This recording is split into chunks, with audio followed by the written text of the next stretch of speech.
Bonjour, c'est la logistique. Bon, moi, c'est Dr. Omar Ndiaye.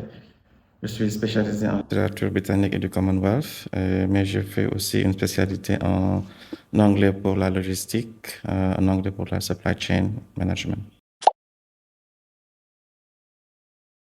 Dans le métier de la logistique, en ce moment, l'anglais est devenu incontournable parce que tous les acteurs du système, tous les acteurs de l'écosystème de la logistique et de la supply chain sont obligés de collaborer ensemble. Et la première langue de communication internationale, c'est l'anglais. Donc, tous ceux qui travaillent dans la logistique, dans la supply chain, sont obligés de se mettre à niveau, de parler cette langue pour pouvoir communiquer entre eux et de pouvoir travailler efficacement. Pour un professionnel, que ce soit dans la partie technique ou bien dans la partie stratégique, vous voyez toujours, il sentira toujours le besoin de parler anglais. Un bateau qui vient accoster au port de Dakar, voilà, des dockers qui sont au port, qui récupèrent des marchandises, qui les chargent dans un entrepôt, un autre agent qui s'occupe de la manutention, un autre agent qui s'occupe de l'import, de l'exportation, du transport des marchandises. Ils ont tous besoin, à tous les niveaux, ils ont besoin d'avoir au moins un petit niveau en anglais. Quand je dis un niveau en anglais, c'est un niveau au moins intermédiaire qui leur permet, ou bien upper intermediate, qui leur permet de s'exprimer et de pouvoir comprendre aussi les instructions. Même les documents, tous les documents qui sont liés au dédouanement, qui sont liés au transit, il y a beaucoup d'expressions qui sont en anglais et qui ne sont pas traduites. Donc, le technicien, comme celui qui est le manager, ils ont besoin d'avoir cette aptitude linguistique.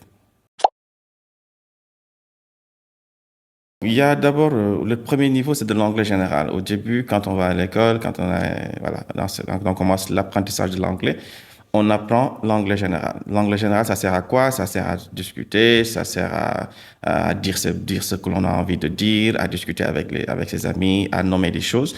Ça, c'est le premier niveau, je dirais, c'est l'anglais général. C'est que l'on apprend peut-être à l'université et dans les centres de formation. Maintenant, quand on est dans le ESP, c'est le English for Special Purpose. Donc, quand on parle de ESP, c'est de l'anglais qui est appliqué à une spécialité donnée. Ça peut être la douane, ça peut être la logistique, ça peut être le marketing, ça peut être les finances et tout. Il y a un jargon. Un jargon, c'est une terminologie de mots, d'expressions qui sont utilisés dans cette filière-là. Et donc, il faut impérativement avoir cette maîtrise pour pouvoir s'exprimer en anglais professionnel, anglais des affaires ou bien anglais financier pour être compris dans le milieu dans lequel on évolue. Oui, il y a beaucoup de méthodes. L'anglais, c'est vrai que c'est une langue, et une langue, il faut la parler. Et pour la parler, c'est un apprentissage tous les jours, c'est une pratique de tous les jours. Il ne faut pas se dire que j'ai un module d'anglais qui fait 20 heures de temps dans une école de formation et j'ai réussi. Ou bien aller faire, je sais pas, aller dans un centre de formation, faire deux modules, trois modules, 20 heures, 80 heures, et se dire que voilà, j'ai au moins un niveau intermédiaire ou bien un niveau upper intermediate. Et c'est de la pratique. La pratique, elle se fait au quotidien, sur tout ce que l'on fait, que ce soit de la lecture, que ce soit un visionnage, soit à la télé, radio, vidéo, tout ce que vous voulez. Il faut que ce soit une pratique de tous les jours pour permettre à l'apprenant d'acquérir la langue et d'avoir les bons réflexes. C'est très difficile de participer à une réunion si on ne comprend pas ce que l'on dit. L'ordre du jour, certainement, va être partagé quand vous êtes en réunion, au moins à l'avance, pour que vous puissiez voir, essayer de trouver une traduction ou bien essayer de trouver quelqu'un dans votre boîte pour qui vous aide à comprendre un peu l'ordre du jour.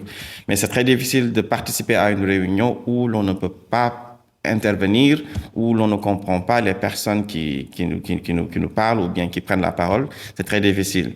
C'est une langue qu'il faut apprendre. Vraiment, il faut se mettre dans le bain, essayer de l'apprendre. Parce que si vous ne le faites pas, les gens, soit il y a une solution. Il y en a qui cherchent un traducteur, un interprète, et qui interprète derrière avec des casques. Donc, ce qui fait que tout le monde pourra comprendre et ensuite interagir. Mais si la boîte ou bien les gens qui organisent la réunion n'ont pas les moyens de se payer un interprète, tout le monde devra se débrouiller. Donc, il n'y a pas mille manières de se débrouiller. Donc, ils sont là, c'est vrai qu'ils sont laissés en rade. Les gens peuvent dire une chose en anglais, parler d'une certaine thématique, et vous êtes complètement laissé à la rade parce que vous ne comprenez pas ce que l'on dit. Et ça, c'est un gros problème. Le rapport, c'est déjà un niveau beaucoup plus avancé. Comme je disais, pour l'anglais, il y a plusieurs niveaux. Quand on est à un niveau elementary, c'est vrai qu'on est, voilà, C'est la base. On essaie d'apprendre à se présenter, à faire de petites phrases en anglais, à comprendre ce que l'on dit. Arriver à un niveau intermédiaire beaucoup plus avancé, on arrive à comprendre, à faire de la grammaire, à faire des exercices, écrire un petit texte. Maintenant, le niveau upper intermediate, c'est le niveau B2. C'est un niveau où l'apprenant est capable de s'exprimer en anglais et de comprendre ce qu'on lui dit aussi en anglais. C'est le niveau qu'il faut pour pouvoir au moins arriver à écrire un rapport. Parce qu'un rapport, c'est pas introduction, conclusion, développement. Ce n'est pas que cela. Il y a une certaine structure qu'il faut adapter par rapport à la boîte et par rapport à l'activité. Donc, il y a une structure qu'il faut respecter, il y a une méthodologie qu'il faut respecter pour pouvoir écrire un rapport. Donc, cela, ça demande ça demande de la maîtrise. Ça demande aussi que la personne puisse avoir disons, certaines aptitudes dans la langue pour pouvoir l'écrire. Mais c'est pas simplement qu'on vous donne des mots, que je vous dise par exemple forecasting et que vous allez écrire forecasting à tout va dans le document. Sinon, le document ne sera pas structuré et ça n'aura pas de sens. Donc, il faut un certain niveau en anglais pour pouvoir écrire. C'est un exercice qui n'est pas toujours facile parce que durant l'apprentissage de l'anglais, il y a des skills, c'est-à-dire des compétences que l'on néglige le plus. En général, dans les écoles sénégalaises, le plus souvent, on insiste plus sur le reading comprehension. Ça, c'est des lectures de texte. Il y a des questions, vous y répondez, des true or false. Écrire un essai, écrire un petit paragraphe sur un sujet donné. Mais un rapport, c'est plus que ça. Il faut de la matière et il faut aussi une bonne maîtrise de la langue pour pouvoir l'écrire. Donc, vous donnez simplement des expressions comme ça ne marche pas. Il faut une bonne maîtrise de la langue pour pouvoir écrire un bon rapport et aussi avoir la méthodologie à côté. C'est de se mettre à l'apprentissage de l'anglais, surtout à la pratique. On peut faire un module, comme je vous ai dit, un module de 20 heures, 40 heures ne suffit pas parce que dans une année, vous voyez les étudiants qui sont là, il y en a qui apprennent l'anglais depuis la sixième, et ils sont en terminale, ils n'arrivent toujours pas à s'exprimer en anglais. Et comme je vous avais dit tout à l'heure, il y a des skills, c'est des compétences qu'on néglige assez souvent. Le premier skills que je pense qu'on devrait développer, c'est le listening. Le listening, les écoles sénégalaises en général ne font pas beaucoup cet exercice-là. Ils ne le font qu'à l'université. Et ça, c'est pour des spécialistes qui apprennent l'anglais. Ceux-là, ils font un cours de listening. C'est-à-dire qu'on leur met un enregistrement en anglais et on leur pose des questions par la suite.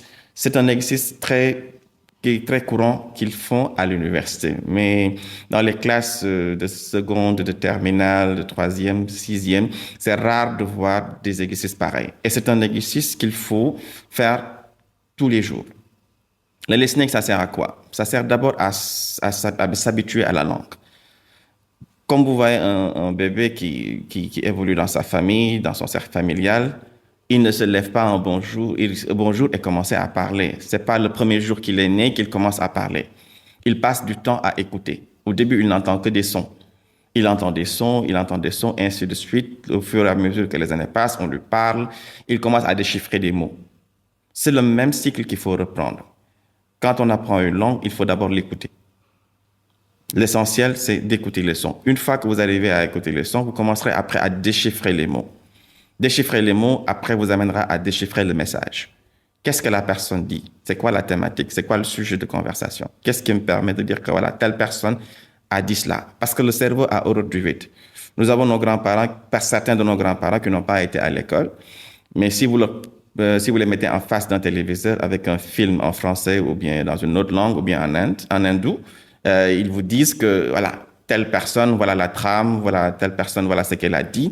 Parce que le cerveau a horreur du vide. Elle comble ce vide-là. Et cela, cet apprentissage, on a beaucoup de parents ici sénégalais qui vont à l'extérieur, qui font leurs activités, qui font leurs affaires et qui n'ont pas été à l'école. Ils se débrouillent en écoutant tel son, tel mot, voilà ce que ça veut dire. Donc, moi, si je suis dans une situation pareille, si je veux m'exprimer, voilà tel mot que je dois utiliser, voilà telle expression que je dois utiliser. Donc, pour moi, la première chose, c'est d'écouter. Il faut déjà avoir cette écoute-là, cette habitude-là. Ce n'est pas quelque chose de long. On peut le faire, un podcast de 5 minutes par jour, ou bien écouter une émission à la radio, ou bien à la télé, sur YouTube, sur Internet, comme on veut, pendant 5 minutes. Le faire régulièrement. À la suite de cela, on commence la pratique. Essayer d'utiliser ces mots.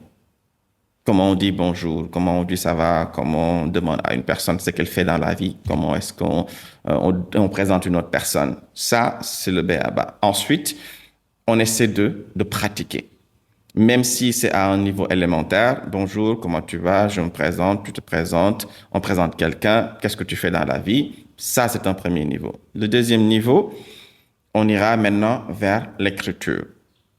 On a compris, on a écouté, on commence à utiliser les mots. Maintenant, il faudra après commencer à les transcrire, à les écrire. Et là, ainsi de suite, plus on avance, plus on a une meilleure maîtrise de ce que l'on fait et plus on peut arriver à écrire.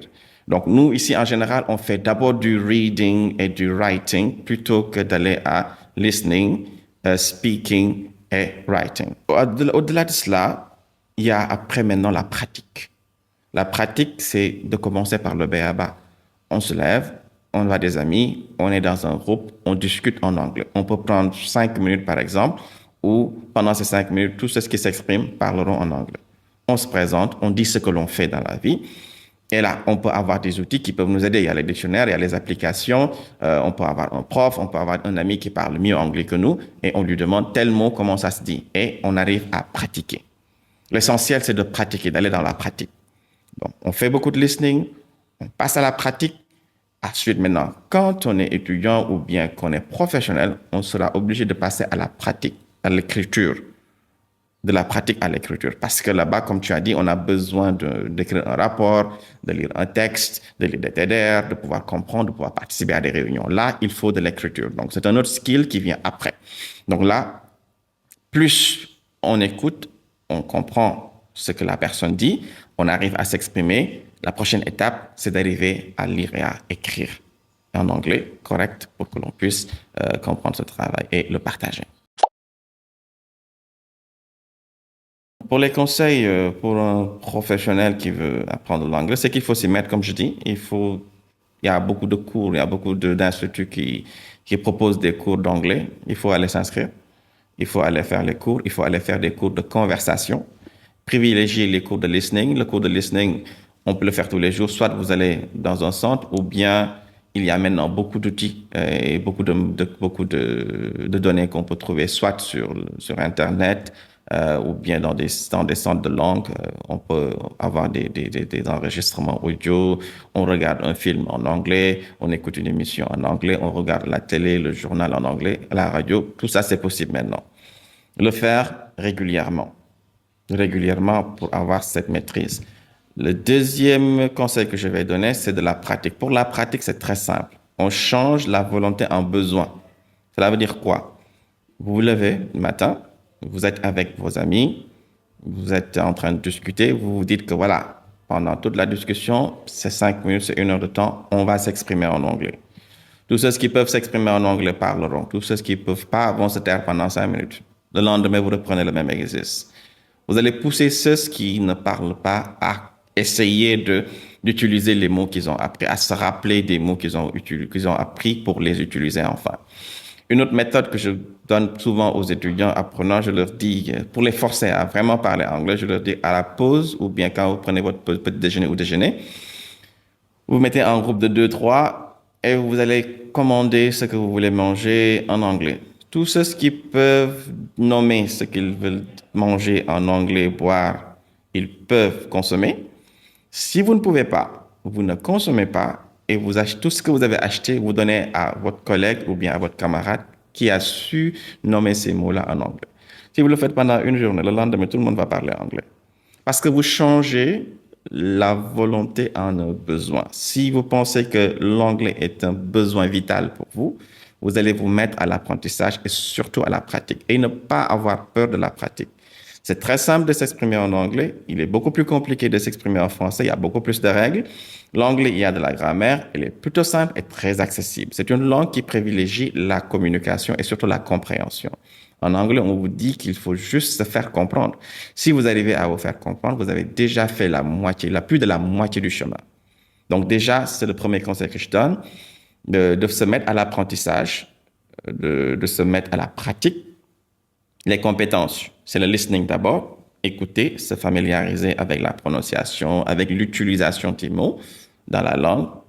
Pour un pays où la langue anglaise est une langue maternelle, vous pouvez choisir aux États-Unis, français, au Ghana, je sais pas, n'importe quel pays qui utilise l'anglais comme la langue maternelle. L'essentiel, c'est d'écouter attentivement et régulièrement. Deuxième étape, c'est de la pratiquer avec de petites conversations. Bonjour, ça va? Qu'est-ce que tu fais la journée? Parler d'activités que l'on fait tous les jours. Ou bien parler d'une activité que l'on aime bien faire. Je pense que moi, à chaque fois, ce que je dis à des étudiants, essayez d'apprendre l'anglais avec ce que vous aimez faire. Ceux qui aiment écouter de la musique, ils apprennent avec ça. Ceux qui aiment les films, ils apprennent avec cela. Ceux qui aiment discuter aussi, ils apprennent avec cela. On pratique. Et après la pratique, vient après maintenant l'écriture. Et là, il faut un peu plus de grammaire, être un peu plus structuré. Et voilà, pouvoir après écrire un rapport, écrire une lettre administrative et faire des commandes en anglais et tout. Donc, c'est une langue qui est vraiment maintenant un outil qui est plus qu'un outil de communication. Maintenant, c'est un outil indispensable pour le travail. Donc, tous les professionnels, que vous soyez à un niveau technique ou bien à un niveau managérial, vous avez besoin maintenant de vous exprimer en anglais pour compter parmi les grands de ce monde. Merci.